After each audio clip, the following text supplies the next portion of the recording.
किसी नगर में मांडलिक नाम का राजा राज्य करता था। उसकी पत्नी का नाम चंडवती था। वह मालवा देश के राजा की लड़की थी। उसके लावण्यवती नाम की एक कन्या थी। जब वह विवाह के योग्य हुई तो राजा के भाई बंधुओं ने उसका राज्य छीन लिया और उसे देश से निकाल दिया। राजा रानी और कन्या को साथ लेकर मालवा देश को चल दिए। रात को वे एक वन में ठहरे। पहले दिन चलकर बीलों की नगरी में पहुंचे। राजा ने रानी और बेटी से कहा कि तुम लोग वन में छिप जाओ, नहीं तो भील तुम्हें परेशान करेंगे। वे दोनों वन में चली गई। इसके बाद भीलों ने राजा पर हमला किया।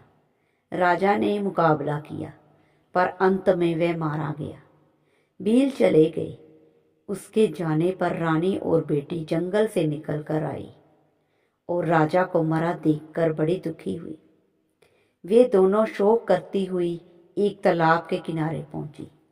उसी समय वहां चंड सिंह नाम का शाहूकार अपने लड़के के साथ घोड़े पर चढ़कर शिकार खेलने के लिए उधर आया।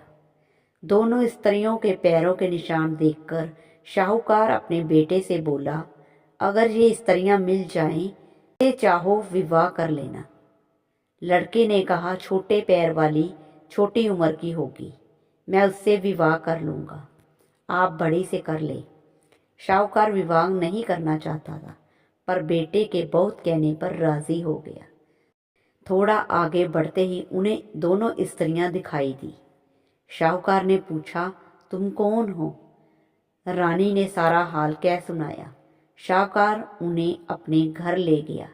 संयोग से रानी के पैर छोटे थे और पुत्री के पैर बड़े, इसीलिए शाहूकार ने पुत्री से विवाह किया।